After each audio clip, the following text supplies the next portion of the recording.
நான் இன்னைக்கு செய்ய போகிறது பிரெட் பேசன் டோஸ்ட். பேசன்னா கடலைப்பருப்பு யூஸ் பண்ணி நம்ம செய்ய போகிறோம். கடலைப்பருப்பு வந்து நான் 200 கிராம்ஸ் எடுத்திருக்கேன். தேவையான அளவு தண்ணி, தேவையான அளவு ஆயில், அதாவது டோஸ்ட் பண்ணுறதுக்கு. சின்னதாக ஒரு தக்காளி சின்னதாக கட் பண்ணியிருக்கேன். ஆனியன் வந்து சின்ன ஆனியன், அதில் பாதி இருந்தாவே போதும். 2 பச்சை மிளகாய் சின்னதாக கட் பண்ணியிருக்கேன். ஒரு கொடை மிளகாய், 1/2 டேபிள் ஸ்பூன் மிளகாத்தூள், மஞ்சத்தூள் ஒரு சிட்டிகை இருந்தாவே போதும். தனியாத்தூள் வந்து 1/2 tablespoon, garam masala 1/4 tablespoon, baking soda கொஞ்சமாக எடுத்திருக்கேன், கொத்தமல்லி தழை, தயிர் வந்து நான் 1 கப் எடுத்திருக்கேன். இப்போ எப்படி செய்கிறதுன்னு பார்க்கலாம். இதுக்கு தேவையானது வந்து நம்ம பிரெட் ஸ்லைஸ் எடுத்துக்கலாம். வீட் பிரெட்டாகவும் இருக்கலாம், இல்லைனா ஒயிட் பிரெட்டாகவும் இருக்கலாம்.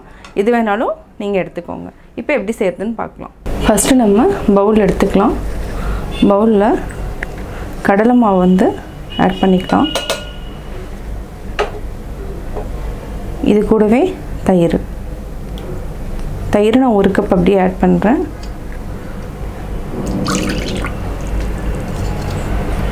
அதாவது புளிக்காத தயிர் தான் நான் யூஸ் பண்ணியிருக்கேன். இது வந்து நல்லா மிக்ஸ் பண்ணணும். தேவையான அளவு நம்ம உப்பு ஆட் பண்ணிக்கலாம். இது கரெக்டான பதத்தில் நம்ம பேட்டர் ப்ரிப்பேர் பண்ணணும். இன்னுமே கொஞ்சமாக நம்ம தண்ணி விட்டுக்கலாம்.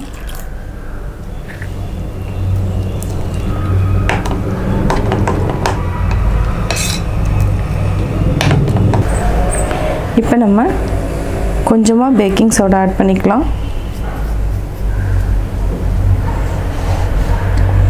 மிளகாத்தூள், மஞ்சத்தூள்,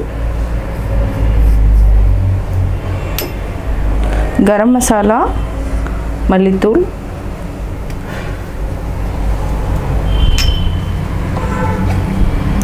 பச்சை மிளகாய், கொஞ்சமாக வெங்காயம், தக்காளி, கொடை மிளகாய், கொத்தமல்லி தழை, இது எல்லாத்தையுமே நம்ம ஆட் பண்ணிவிட்டு நல்லா தோசை மாவு பதத்துக்கு நம்ம நல்லா கரைச்சிக்கலாம். இதையும் நல்லா மிக்ஸ் பண்ணிக்கோங்க.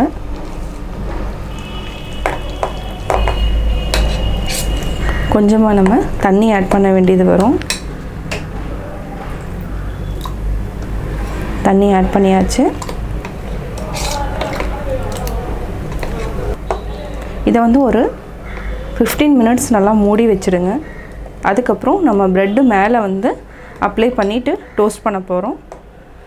இப்போ நம்ம ஒரு பேன் வச்சுட்டோம்.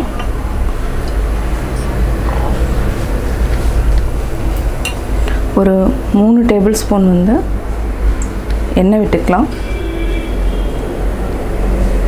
இப்போ நம்ம ப்ரெட் ஸ்லைஸ் எடுத்துக்கலாம். ஃபஸ்ட்டு வந்து இந்த மாதிரி நம்ம வந்து பேசன், அதாவது மாவு நம்ம வச்சுருக்கோம், இது மேலே இந்த மாதிரி வைக்கணும். சிம்மில் வச்சுக்கோங்க.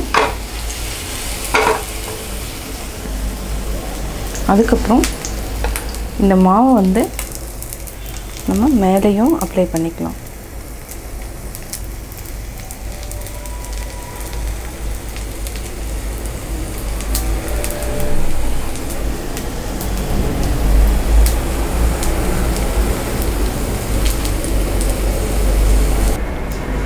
இப்போ நல்லா வெந்துட்டுருக்கு. நம்ம லைட்டாக ஆயில் அப்ளை பண்ணிக்கலாம். மூடி வச்சுக்கலாம். ஒரு 2 மினிட்ஸ் மட்டும் மூடி வச்சுக்கலாம். 2 மினிட்ஸ் ஆயிடுச்சு.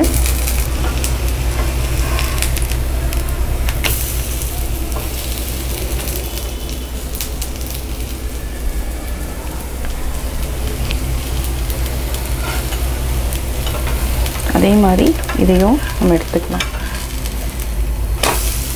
நல்லா டோஸ்ட் ஆகிருக்கு. இது நல்லா வேகட்டும்.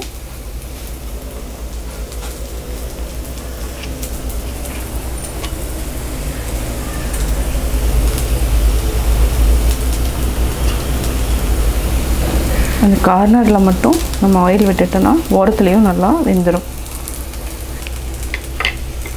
ஒரு பிளேட் வச்சுக்கலாம்.